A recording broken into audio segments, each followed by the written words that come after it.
Hello everyone, CamBearRun here, and welcome to another Magic the Gathering Arena video. It's time for another Strixhaven College. This one is the wordsmiths of SilverQuill. So I went with a SilverQuill Magecraft deck.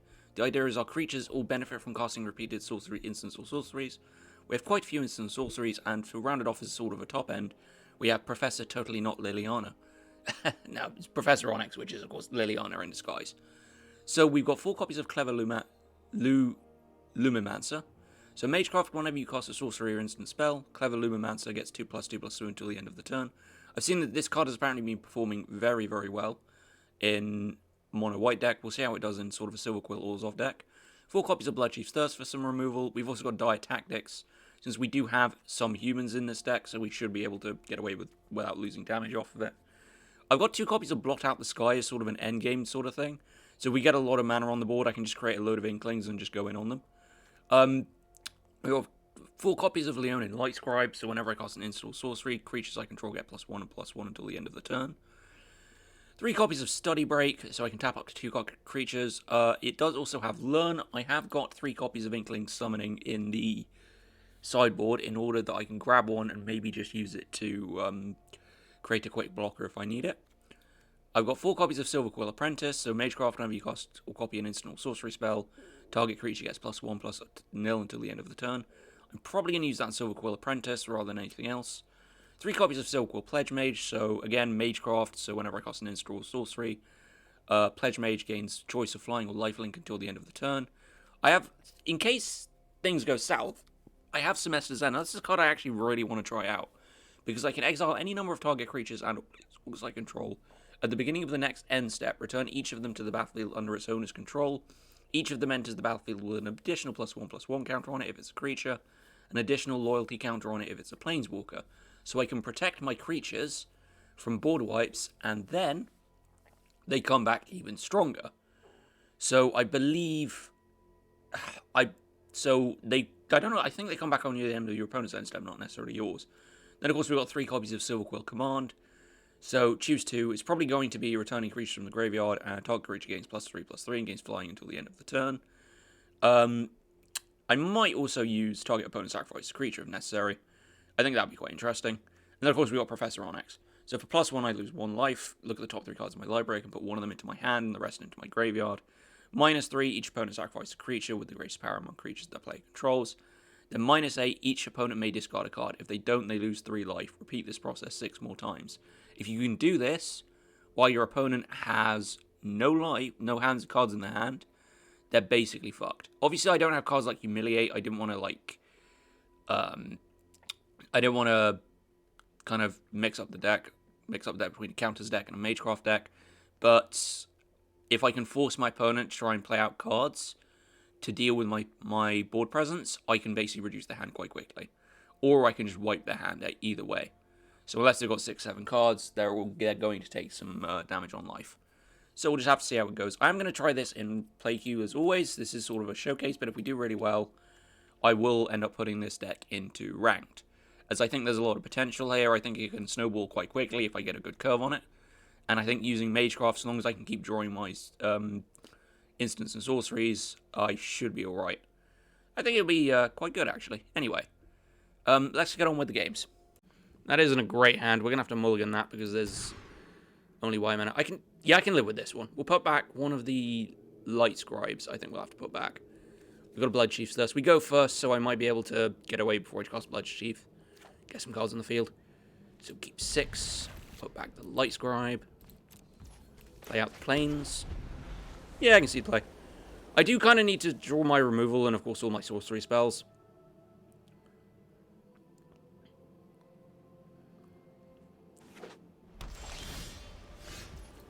Fine.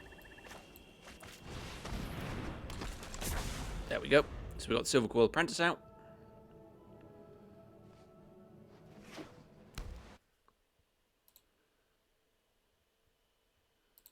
So we'll play with the Swamp. So we got the Griffinary. So okay. Look at the SilverQuill's Pledge Mage here. Get him for 2. And then we'll... See, if they just play Endless Revitalize, we're going to have an issue.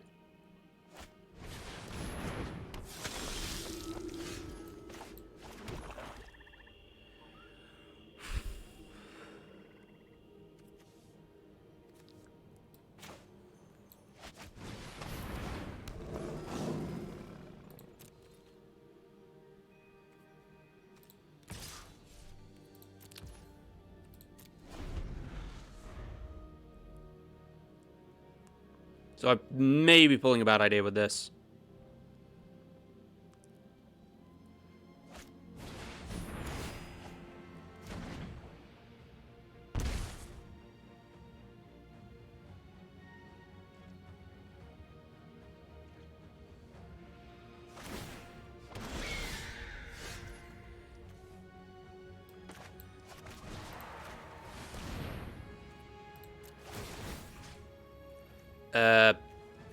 Say the light scribe.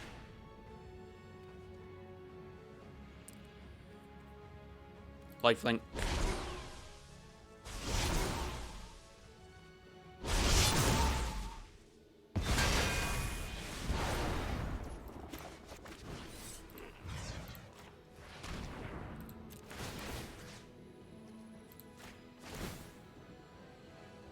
Okay. We should give it flying anyway.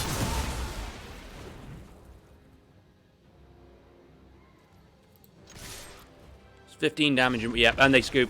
That's 15 damage in one go. Off of Magecraft. I don't think they should have scooped there. I think they could have brought that back. But if they didn't have anything in their plans, unless they want to foretell something, but I've got Semester's End at the end.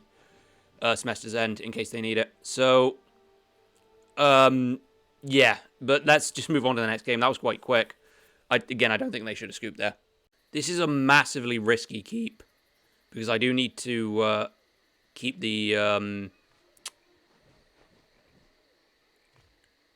I need to keep the humans because I've got dietetics. I just need to draw plains or swamps. Fuck it, we'll take a risk and we'll keep it. I have just kind of realized I don't think I've got any of the dual-colored lands in my deck. I think I never added them in. So I'll add them in for the next game, and then... Oh, that's useful, actually. And then I'll add them in for the next game, and then I will put an updated deck list. I've been putting all the deck lists in my videos because I want people to be able to just click on the link and be able to copy it off the bat. But I think I need to add... yeah, I need to add a system for it. Don't want to play the Light Scribe. I mean, I could just cheaply... That feels a bit disingenuous to just immediately exile the Null Priest of Oblivion. I'll take the Leon and Light Scribe.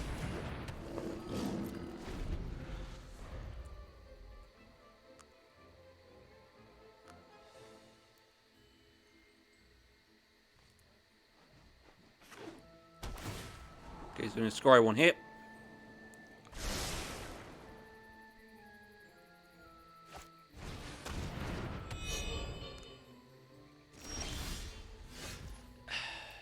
Right.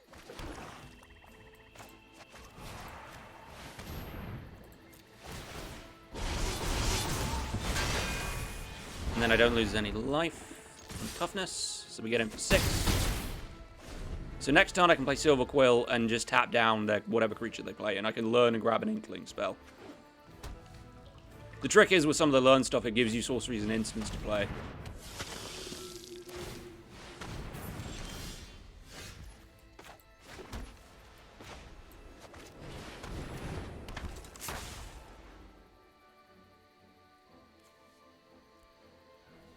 Now, they do have Mirror Shield, because what I can do is I can still try and use it, but at the same time...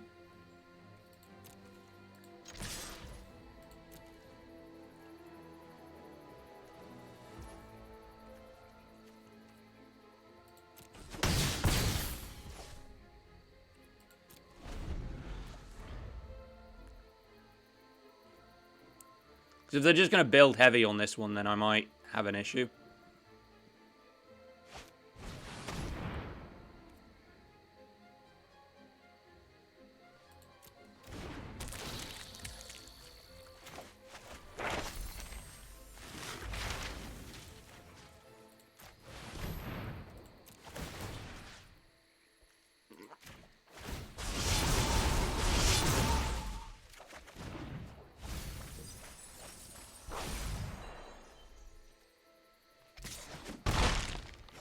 Uh-huh.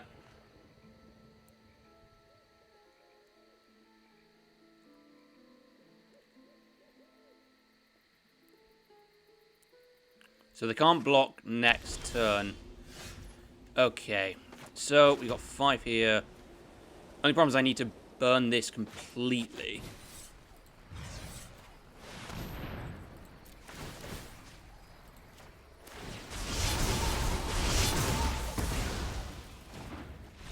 Yeah, they're going to scoop again. I mean, that's 6, 10, left with 4, they get any attack. If they can't pull anything because they've only got 2 cards, and I can just do it again with Inkling Summoning, they've got nothing. This is kind of where the deck gets really, really powerful, is that with Magecraft, and you've got a consistent boost, it's really, really, really strong. We'll just move on to the next game. Okay, yeah, this deck is easily good enough to go in ranked, so, but we will keep this hand because we can just deal with their first play with Bloodchief's Thirst. I do now have the pathways in. I will update that in the deck list I put in the description of the video. That'll be on MtGA Goldfish. It's fine.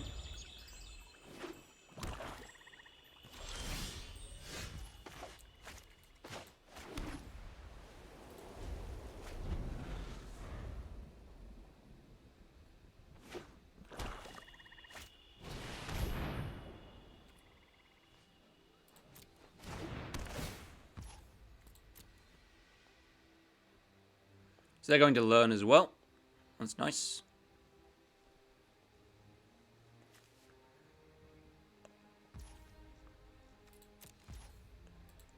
But they're basically doing the same thing as me here. So I'll play out the SilverQuill Magecraft. Now, will they instantly remove it with a card? Because they're going to have to spend 2 mana to get rid of it at least.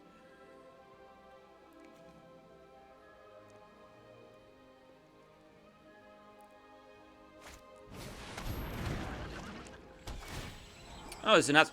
Ah, no, Azban tokens might be quite a fun deck, actually. Just throwing it out there.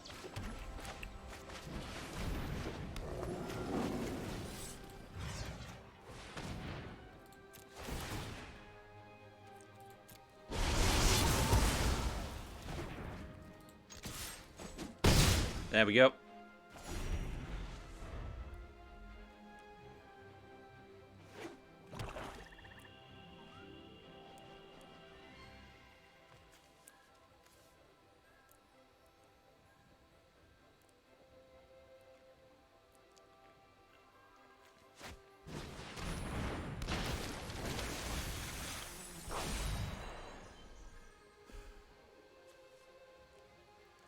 Okay.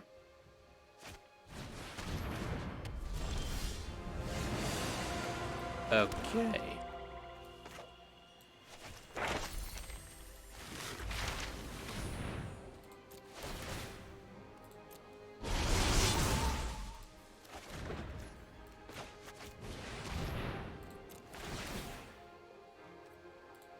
Give it flying just because.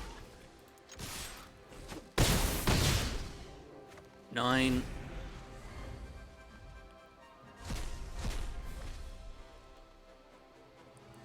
I could really actually use an end of semester just in case they have board wipe. If they have board wipe that specifically targets me, we're gonna have more of a problem.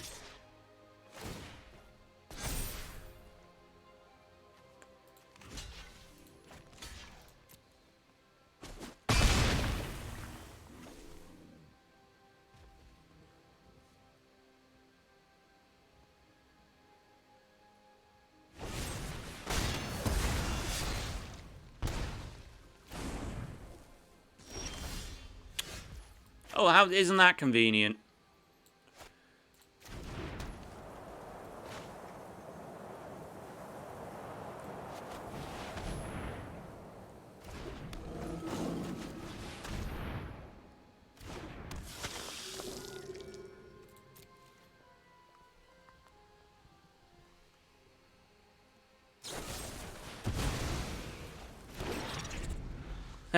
That's interesting. I've already got 29 life, so...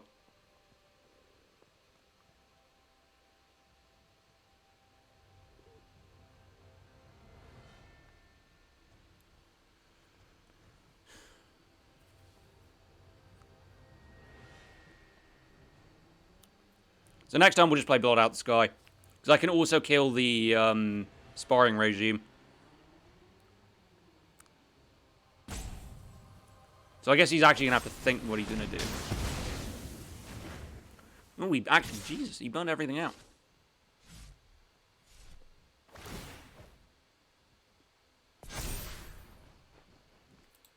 Why would I even want to block that?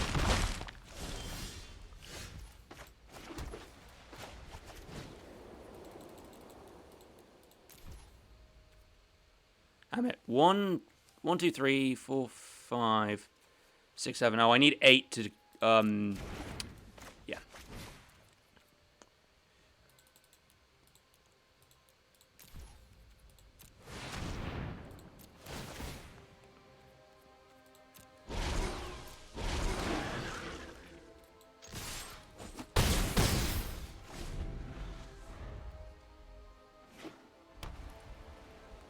So now I have a bunch of flyers on the field. Yep, and they're done, because I can kill them next turn. Yeah, so you can see where this deck's strengths really, really lie. So I'm on the verge of going up to platinum at least. So we'll play one more game, see if I can get to plat. If not, then very well. You can see why this deck is very, very strong. You see why the mono white version does so well. Anyway, on to the next game. Alright, this hand is fine. I can use Study Break, get Inkling Summoning, start doing stuff with it.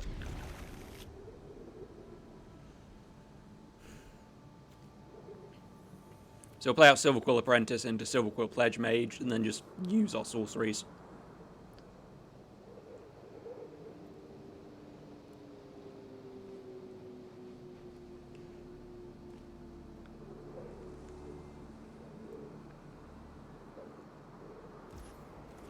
So we'll play out the Grim Climb. And then we start doing things. Fun things.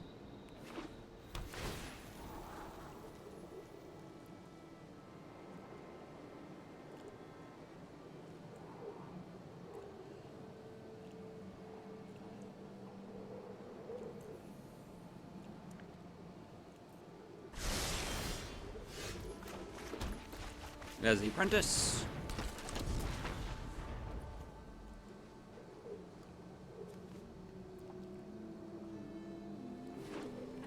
Now, will this get removed straight away? No, we got Dina Soul Steeper. So, we go to the Leonin Light Scribe. No attacks.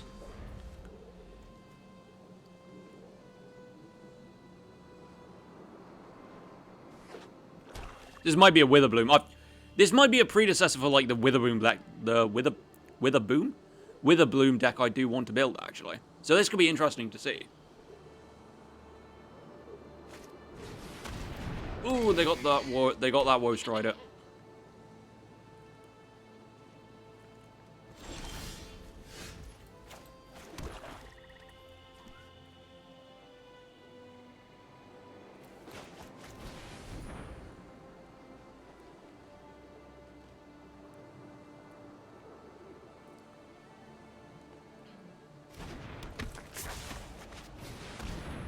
Thought we might see the end of the goat there.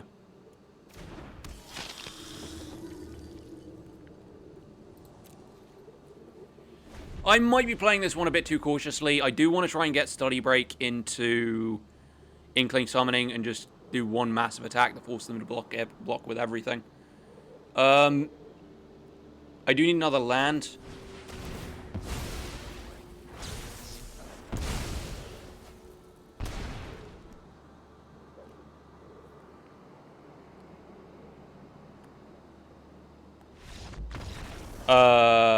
Okay.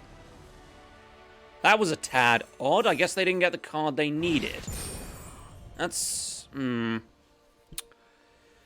I'm going to end it here. I might do one more game in... Yeah, let's do one more game in the play queue because that's a bit of a sour note to end on. But I am into plat 4. I don't think that should have been the way it was. But let's just play one more game. This hand is fine. We'll just do one more game in play queue. That was a bit of a sour note to end on. So I go first, drop Clever Luminancer, and then fucking do shit. Basically. That's how it works. I mean, well, they say the pen is mightier than the sword, but then the pen is magic, so... Or the quill, even. Okay, I'm just going off on stupid puns now. But yeah, we'll play out the Clever Luminancer. We got Study Break to grab, and Inkling Summoning. Oop. Land first. And then we'll just roll with stuff. We've got SilverQuill Command in as well.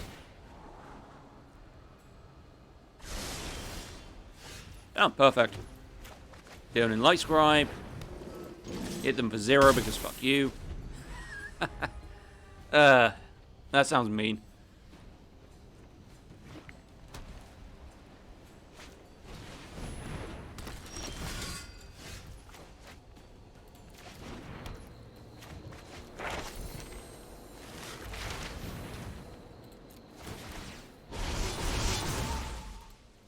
Grab the lesson.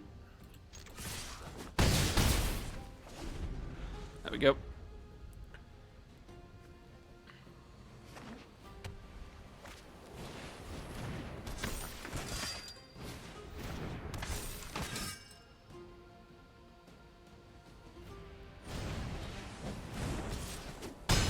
Okay.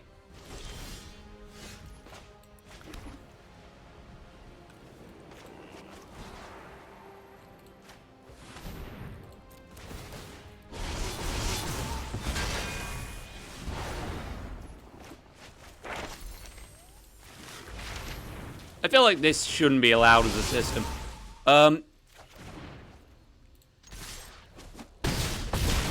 already at fucking 4. I've already gotten the 4 on, like, turn 4. I've done so much fucking damage, it's not even funny.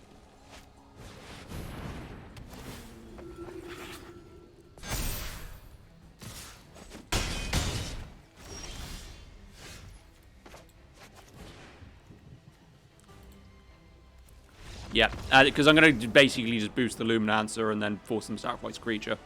So, yeah, we're basically done. This deck is ridiculously strong. That early game curve can basically win games on, like, turn 4 or 5. I can see why the mono white Magecraft is one thing, but I think actually putting in cards like switching it to a SilverQuill kind of Magecraft, Orzhov kind of thing, it gives you the access to all of the removal as well, which can just make it even stronger. This is actually fucking crazy, to be honest. We'll just switch to the outro. Okay, I wouldn't exactly call this deck free wins, but what I would say is that if your creatures go uninterrupted, and you're able to hit that good curve, you know, that really good curve, you can basically overwhelm your opponent by turn 4 or 5. You're playing out Clever Lumimancer alongside Leonin Lightscribe and SilverQuill Apprentice. You're hitting your opponent, providing you play, say, a Bloodchief's Thirst and a Dire Tactics on turn 3 or 4. You're hitting your opponent for 10-15 damage in one turn. Having already done damage by using even more, you basically won the game on turn 4 or 5. Especially if your opponent can't match the rate that you can put out creatures. This deck, I mean, you rarely saw Professor... I don't even think you saw Professor Onyx. Or even cards like Semester's End. You basically just saw me win games with this front line here, with occasional appearances from SilverQuill Pledge Mage. You do get to see me use the command card in the end. But this is ridiculously strong.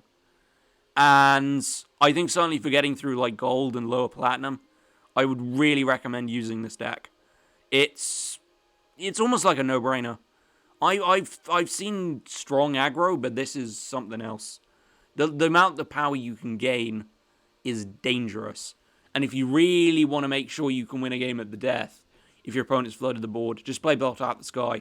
Get it for at least 4 or 5, and then you've got 10 power on the board. Even better if you can play Leonin Lightscribe as well, and then get the Magecraft ability. This is a really, really good deck, in my opinion. So I would certainly recommend playing. I'm going to leave the deck list down below, like I said. And yeah, just go nuts with it. Anyway, if you've enjoyed this, feel free to leave a like. If you want to see more, you can always subscribe. Check back tomorrow where there will be Witherbloom. I have, probably Witherbloom,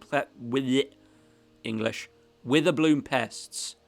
And I know that's been done quite a bit already, but I want to take my own spin on it. And also, I will be streaming tonight. I will be doing a sealed draft for Strixhaven, because I have the token, as you can see. So, yeah.